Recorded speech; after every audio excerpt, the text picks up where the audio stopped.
नमस्कार. चूल आणि मूल हे स्त्रियांचं जग.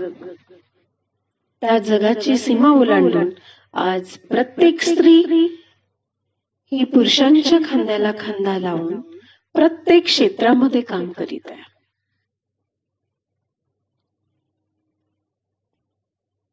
आज आपल्यामध्ये दोन अशा स्त्रिया उपस्थित आहेत की ज्या क्षेत्रामध्ये पुरुषांचं वर्चस्व होतं. मिसेस गुंजनगर या अभियंता आहेत. मिसेस अनघा घोडेस्वार या पत्रकारितेमध्ये आहेत. आमच्या शाळेच्या विद्यार्थ्यांनी महिला दिनानिमित्त या दोन हिरकणींची मुलाखत घेतली.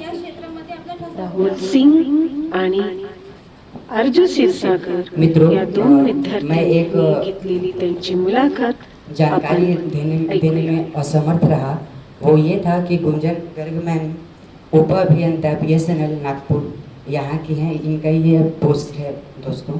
ठीक है, आगे हम इस साक्षात्कार को आगे बढ़ाते हैं. मैडम, आपको ऐसा क्यों लगा कि मुझे इसी फील्ड में, इसी क्षेत्र में काम करना चाहिए?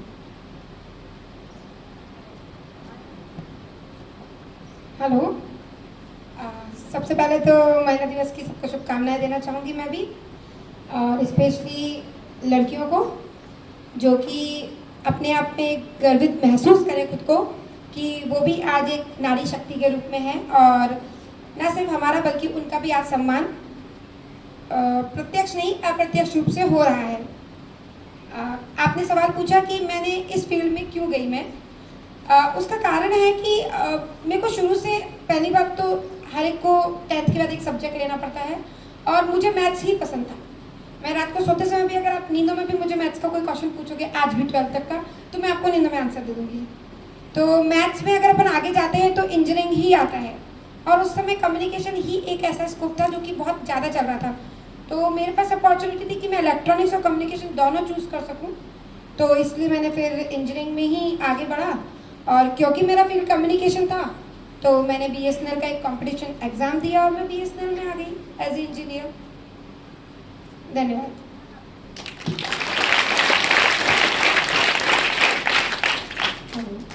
येतोय आवाज सगळ्यांना? नमस्कार. सरस्वती मातेला वंदन करते. शिक्षणाचा वारसा पुढे चालवणाऱ्या सावित्रीबाई फुले यांना नमस्कार करते, आणि उपस्थित गुरुजन वर्ग यांना नमस्कार, आणि सगळ्यांना जागतिक महिला दिनाच्या हार्दिक शुभेच्छा देते. मी इंजिनिअरिंग केलेलं आहे इलेक्ट्रॉनिक्समध्ये. त्यानंतर माझं पोस्ट ग्रॅज्युएशन मी कंप्लीट केलं जर्नलिझममध्ये. आता समाजात इतक्या गोष्टी घडत असतात, तर आपणही आपलं कुठेतरी थोडंसं योगदान समाजाला द्यायला पाहिजे.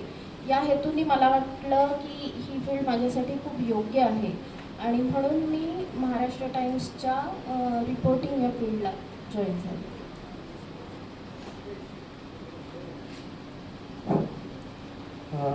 मैंने दोनों ही जो हमारे अतिथिगण हैं इनके मैंने अभी कुछ शब्द सुने. मुझे इनका जो कम्युनिकेशन जो इन्होंने किया है आज हमारे, इनके शब्दों के माध्यम से, इनके बातचीत के माध्यम से मुझे ये स्मरण हो रहा है, और मैं ये अनुभव कर पा रहा हूँ कि बहुत ही अच्छा है, बहुत ही अच्छा है. क्योंकि जो एक एक शब्द जो निकल रहे हैं वो दर्शा रहा है कि इन्होंने कितने अपने जीवन में संघर्ष किए हैं, संघर्ष के साथ साथ कड़ी मेहनत भी की है. तो मैं अपने प्रश्न को जारी रखता हूँ और प्रस्तुत करता हूँ इस प्रकार कि मैम, आपने जब ये विचार रखा अपने परिवारजनों के समक्ष कि आपको इसी क्षेत्र में जाना है, तो उनकी क्या प्रतिक्रिया रही थी? मैंने अपनी इंजीनियरिंग उस समय करी थी जब जॉइंट कॉलेज या स्कूल्स बहुत कम होते थे, और लड़कियों को नॉर्मली लड़कियों के स्कूल में ही पढ़ाया जाता था, लड़कों के साथ नहीं पढ़ाया जाता था. और जहाँ से मैं हूँ, अजमेर में किशनगढ़ है मेरी जगह, वहाँ पर एक ही स्कूल था जहाँ पर मैथ्स थी, और वो लड़कों का स्कूल था. सिर्फ 11वीं और 12वीं में ही लड़कियों को एडमिशन वहाँ पर मिलता था मैथ्स में. तो वो दौर काफ़ी मुश्किल था मेरे लिए, क्योंकि घर में मेरी सारी जो फ्रेंड्स थी, काफ़ी फ्रेंड्स मैथ्स लेना चाहती थी, लेकिन उनके माँ बाप ने मना कर दिया था, क्योंकि जॉइंट स्कूल में कोएड जिसे कहते हैं अपन इंग्लिश में, उसमें भेजने के लिए राजी नहीं थे माता पिता। लेकिन मेरे पापा को पता था कि इसको मैथ्स इतनी पसंद है कि ये मैथ्स लेगी और ये मैथ्स में आगे जाएगी। तो मेरे परिवार ने पूरा सपोर्ट किया मुझे, और मुझे उस समय कोएड स्कूल में पढ़ाया, और उसी की बनस्पत मैं कहती हूँ आज अपने परिवार की वजह से ही मैं आज जहाँ भी हूँ, जिस मुकाम पर हूँ, उन्हीं को धन्यवाद देती हूँ।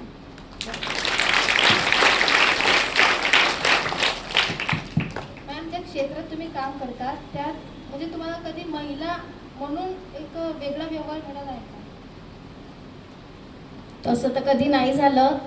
सांगायचं उद्दिष्ट हे आहे की माझ्या ऑफिसमध्ये आमच्या डिपार्टमेंटला 30 जणांचा स्टाफ आहे आणि 30 जणांमध्ये फक्त 2च महिला आम्ही कार्यरत आहोत. तर त्यामुळे सुरुवातीला वाटलं की आपल्याला वेगळी ट्रीटमेंट देतील किंवा हे, पण इतकं त्या लोकांनी सगळ्यांनी आम्हाला सामावून घेतलं की कुठे महिला आहे म्हणून म्हणजे कधीच कमीपणा किंवा कुठे वेगळी वागणूक अशी मिळाली नाही. प्रत्येकच ठिकाणी मानाचं स्थान मिळालं. इवन फक्त दोघीच महिला असल्यामुळे सगळा पहिला मान आम्हालाच मिळत गेला की दोघीच जणी आहे ऑफिसमध्ये, तर सगळं तुमच्याच हातून झालं पाहिजे. त्यामुळे कधी अशी वेगळी वागणूक नाही मिळाली. जिस विषय में हमें रुचि है उस विषय को हम यदि बच्चों के सामने किसी यानी कि हमसे जो कनिष्ठ है उन बच्चों को या विद्यार्थियों को पढ़ाएं तो जो हमारी रुचि है उसमें निखरता, उसमें शार्पनेस आती है. तो क्या आपने कभी ऐसा किया था? बिल्कुल किया था. जब मैं बचपन में थी तो अपने से छोटे जनों को पढ़ाती थी, और अभी कोरोना काल में मैंने स्पेशली बच्चों के घर पे जो हमारे आसपास की जो मेट्स वगैरह थी, और जो मेरी मेट्स हैं और जो आसपास की व्यक्ति, उनके बच्चे 9th और 10th में थे, और मुश्किल उनके साथ ये थी कि कोरोना की वजह से स्कूल चल नहीं रहे थे, ऑनलाइन में उनको ज़्यादा समझ में नहीं आ रहा था, और हर जना अफोर्ड नहीं कर सकता कि एक बहुत हाई फीस देकर के ट्यूशन जाए.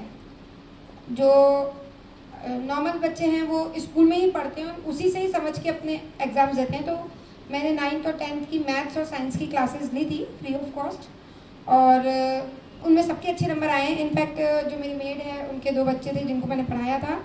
एक अभी रायसवानी कॉलेज में उसने डिप्लोमा में एडमिशन लिया है, और एक जो दूसरा बच्चे को मैंने पढ़ाया था उसने 10th के बाद अभी आईटी कॉलेज, ये अपना क्या कहते हैं, अम्बेडकर कॉलेज के पास में जो आईटी कॉलेज है उसमें एडमिशन लिया है.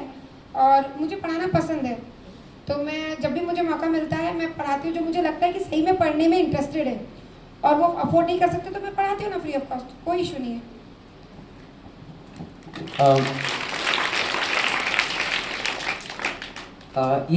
ये जो अवसर है मैम, कृपया कर समय निकाल कर हमें भी प्रदान करें, हमें भी कुछ पढ़ाएं, ऐसी मेरी इच्छा है.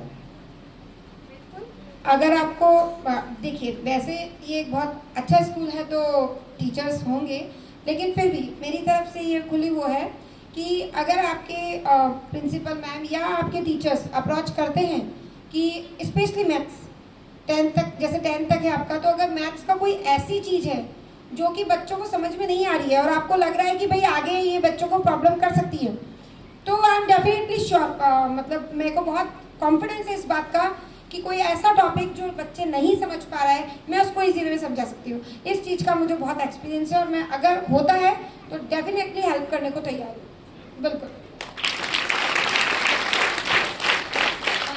अशा क्षेत्रामध्ये काम करता, असे फील्ड तुम्ही निवडले की ज्यामध्ये टाइम लिमिट नाही आहे, म्हणजे तुम्हाला केव्हाही कधी पण काम करण्यासाठी बोलवू शकतात, तर त्यावेळी तुमची मानसिकता काय असते, म्हणजे तुम्हाला भीती वाटत नाही का कोणत्या गोष्टी महिला म्हणून? सुरुवातीला थोडी भीती वाटली, कारण की पहिल्यांदाच अनुभव होता, वेगळा अनुभव होता. रात्री कधी फोन यायचे, 11 वाजता इमर्जन्सी आहे, लगेच ऑफिसला येऊन जा. पण तेव्हा थोडीशी धाकधूक असायची की काय होईल काय नाही. पण कधी म्हणजे ऑफिसवाल्यांनी इतकं कोऑपरेट केलं की कधीच एकटं भासू दिलं नाही. रात्रीची वेळ असो, प्रत्येकजण कोणीतरी घ्यायला यायचं, सोडून द्यायचं. कधी पहाटे इमर्जन्सी असते, कधी 4-5 वाजता आम्हाला पोहोचावं लागायचं ऑन द फील्ड. तर तेव्हा पण सगळ्यांनी मदत केली, कधी असं वेगळं किंवा एकटं भासलं नाही. पण या क्षेत्रात केव्हाही तुम्ही 24/7 अलर्टच राहायला पाहिजे. कधीच तुम्ही झोपल्या किंवा तुम्ही संडे आहे म्हणून आज रविवारानं आज आता आरामात घालवू असं कधीच येत नाही. कधीही कोणत्याही क्षणी कोणतीही इमर्जन्सी येते आणि तुम्हाला फोन येतो आणि तुम्हाला जावं लागतं. पण असं आता सवय झाली. सुरुवातीला भीती होती पण आता नाही आहे.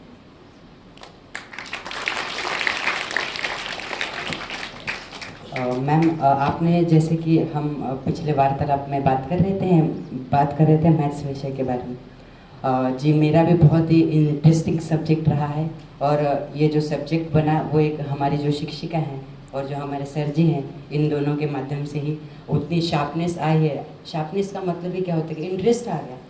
तो मैम जी उस बात को छोड़ के थोड़ा एक दूसरा क्वेश्चन लिया जाए। वो क्वेश्चन ये है जैसे कि मैम जी ने भी जिस संदर्भ में बताया मैं वही संदर्भ आपके सामने प्रस्तुत करना चाहता हूँ कि इस क्षेत्र में कार्य के समय में आपको समय सीमा तो बिल्कुल भी नहीं रहती होगी। तो क्या आपको कभी डर लगा कि आज जाना नहीं चाहिए, रात ज़्यादा हो गई है? अमूमन का डर लगता है जो भी सिचुएशंस आई है, जैसे कि मेरे अनुभव रहे हैं। क्या आपके भी कुछ अनुभव हमारे साथ शेयर कीजिए। एक्चुअली अगर आप एक नॉर्मल पोस्ट पे होते हो तो 10 से 6 या 10 से 5 के आपकी ड्यूटी होती है, लेकिन क्योंकि मैं एक गजेटेड ऑफिसर की पोस्ट पे हूँ, पूरी बिल्डिंग इंचार्ज हूँ, तो ऑफिशियल ड्यूटी 24 घंटे होती है कि अगर बिल्डिंग में या एक्सचेंज में जो अपना जहाँ पे हम काम करते हैं अगर कुछ भी इमरजेंसी है तो जिम्मेदारी मेरी है। लेकिन ऐसा नहीं है कि मुझे रात को हर समय जाना ही पड़ता है। अगर कुछ भी इशू होता है तो जो जेंट्स हैं अपने अंदर जो स्टाफ है, रात को 10 बजे भी अपन बात करते भाई मैं नहीं आऊँगी आप जाइए, वो जाते हैं, फ़ोन पे कांटेक्ट में रहते हैं हम लोग और कोशिश करते हैं कि हो जाए। मतलब बहुत कम चांसेस पड़े हैं जब मुझे रात को जाना पड़ा। जैसे जब मैं राजस्थान में थी तो मेरी सॉफ्टवेयर का माइग्रेशन होता है, अगर आपका कुछ चेंज हो रहा है तो क्योंकि सबके टेलीफोन चल रहे हैं, मोबाइल चल रहे हैं, तो अगर अपन ने दिन में किया तो सब बंद हो जाएंगे, तो एक को बंद करके दूसरे को स्टार्ट करना होता है। तो वो रात को 12 बजे होता था। तो जब वो सॉफ्टवेयर माइग्रेशन हुआ था 2 बार, सिर्फ तब मैं रात को 10 बजे से लेके 2 बजे तक वहीं पे थी। अदरवाइज अगर रात को भी इशू आता है तो मेरा स्टाफ है और सब लोग बहुत कोऑपरेटिव है। फ़ोन पर मैं बता करके काम कर लेती हूँ, जाने का कोई इशू नहीं है और डर का कोई इशू नहीं है, क्योंकि इंचार्ज मैं ही हूँ। तो बाकी सब स्टाफ अगर कुछ इशू होता है तो पता है कि मैडम हमारे कोई बोलेगी तो ऐसा कुछ प्रॉब्लम होता नहीं है, सब कुछ स्मूथ चल रहा है।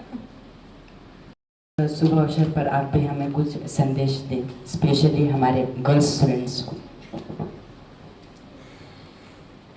मेरा तो सिर्फ यही कहना है कि सबसे पहले तो अपने आप को गर्वान्वित महसूस करो कि हम गर्ल्स हैं और हम नारी शक्ति है।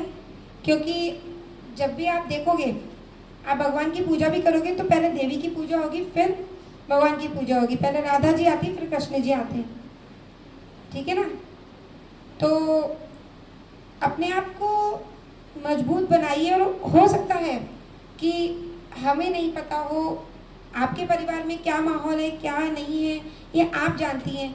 कहीं कहीं ऐसा हो सकता है कि आपका बड़ा भाई या छोटा भाई के साथ आपको कुछ भेदभाव महसूस हो रहा हो, तो आप अपने माता पिता से इस बारे में बात कर सकते हैं कि अगर कुछ पता है क्या होता है कि कोई चीज़ गलत है, हमें भी पता है गलत है, आपको भी पता है गलत है, लेकिन अगर हम उसको सह रहे हैं तो बढ़ती जाएगी। और बढ़ते बढ़ते होगा ये कि जब आप बड़े हो जाएंगे ना तो आप वो करने के लिए अभ्यस्त हो जाएंगे जो आपके साथ हुआ था। तो मेरा ये कहना है कि अगर कुछ भी गलत है जो हमें लगता है गलत है, ऐसा नहीं कि सीधे खड़े होकर विरोध करना शुरू कर दो, लेकिन उसके लिए आवाज़ उठाओ। आवाज़ उठाओ मतलब हमारे बड़े, अगर स्कूल में आपको कुछ भी लगता है, हो सकता है हमारे मेल टीचर्स को हम नहीं बोल सकते, हमारी अध्यापिकाओं को हम बोलें, अपने मन की बात शेयर करना सीखिए, चाहे वो सही हो या गलत हो। कभी कभी ऐसा होता है कि हम सोचते हैं कि हम सही हैं एकदम, और लेकिन वो सही नहीं होता एक्चुअल में। तो अगर आपने अपने कोई व्यूज़ है, अपना कोई विचार है, वो किसी बड़े के साथ, जरूरी नहीं टीचर हुआ, हमारा बड़ी क्लास में पढ़ने वाला कोई सहभागी भी हो सकता है, उसको अगर हम शेयर करते हैं तो वो हमें एटलीस्ट बता सकता है कि सही है गलत है क्या है। और ज़िंदगी में कभी किसी चीज़ के लिए हार मत मानना।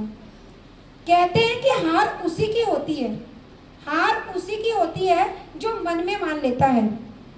समझिए बात को। एक्चुअली क्या होता है कि हार उसी की होती है जो मन में मान लेता है। जीत के रास्ते खुल जाते हैं, जीत के रास्ते खुल जाते हैं जो मन में ठान लेता है। तो मेरी आपको यही गुजारिश है कि अपने मन में ठान लीजिए कि हमें आगे बढ़ना है, और अगर हमारे साथ कुछ गलत हो रहा है या हमें रोका जा रहा है तो वो हमारी जिंदगी की चुनौती है, और हमें उस चुनौती को पार करके ही आगे बढ़ना है। क्योंकि जब आप चुनौतियों को पार करके आगे बढ़ेंगे ना, तो कहते हैं आग में तप के लोहा सोना तप जाता है, चमक उठता है। वो चमकी हुए सोने की तरह आप उभर के अपनी जिंदगी को रोशन करेंगी, साथ में आपकी जिंदगी के आसपास जितने भी लोग हैं उन सबको प्रभावित करेंगी। तो अपने मन को बुलंद करेंगे। ऐसी भावना आई है कि नहीं, इसमें पुरुष हमसे आगे है, हम महिलाएं कम है, असं कुठेच वाटलं नाही। कारण की आज पुरुषांच्या खांद्याला खांदा लावून महिला सगळ्या क्षेत्रात काम करतात आहेत, त्यामुळे अशी भावना कधीच जाणवली नाही किंवा कोणी जाणवू पण दिलेली नाही आहे। त्यामुळे जे आहे ते सॉफ्टली सुरू आहे, असं कुठेच वाटलं नाही की आपण एक स्त्री म्हणून कुठे कमी आहे। उलट आपण एक स्त्री म्हणून खूप चांगलं काम करतो आहे, असंच नेहमी वाटत गेलं।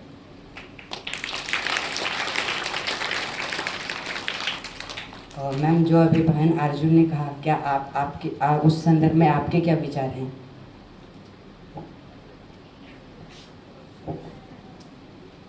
नहीं, महिलाएं बराबर होती है, बल्कि मैं कहूँगी कि आगे होती है हमेशा। जेंट्स से 2 कदम आगे रहती है, 1 नहीं। बराबर। मैम, आपके आइडल कौन है? आइडल